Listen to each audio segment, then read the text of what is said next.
Ja tänne me päätettiinkin sitten lasten kanssa leipoa, kun ne on sairastunut pitkän aikaa. Ja leipomiehän lähtee siitä, että laitetaan ensin sokeria kuppiin.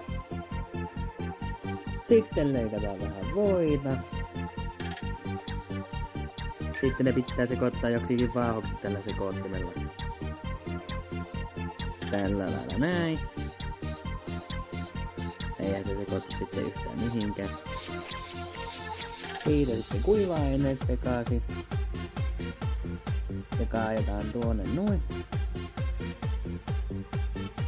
Ja sitten hän pitää saada sekaisin, mutta mä kuulin eräältä kokilta, että nämä puukaput on semmoiset, että nämä kuuluu roskiin. Tosi miehet se sekoittaa sitten ihan tällä yleiskoneella. Sitten huomasin, kun luki ohjetta oikeasti tarkasti, että tähän syö laittaa kananmunaa. No sinne laitetaan sekaisin nyt nekin sitten. Ja sitten he näyttää koostumukselta ja väriltä vähän tommoselta aamuripuulilta. Sitten he levitetään pellille. Ei leviä. Nyt ainakin leviää.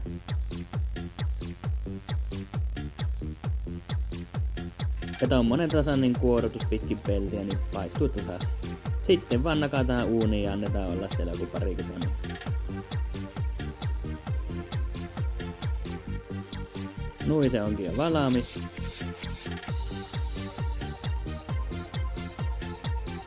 Sitten sanotaan aina, että kun laittaa tikkuun tuohon keskelle, niin tietää, miten se vaan kypsää. Sitten kuorutaan ja ensimmäisenä sulaa voi. Siihen vähän jotakin tomusokeria. Vähän lisää. Sitten vähän kaakaojauhetta. Vähän vettä.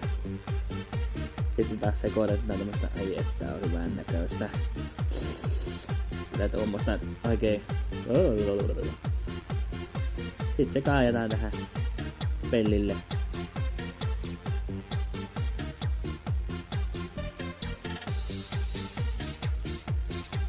Levitetään tasaisesti. Sitten vähän jotakin palloja päälle. Ja näin. Valmista. Eikö syömään?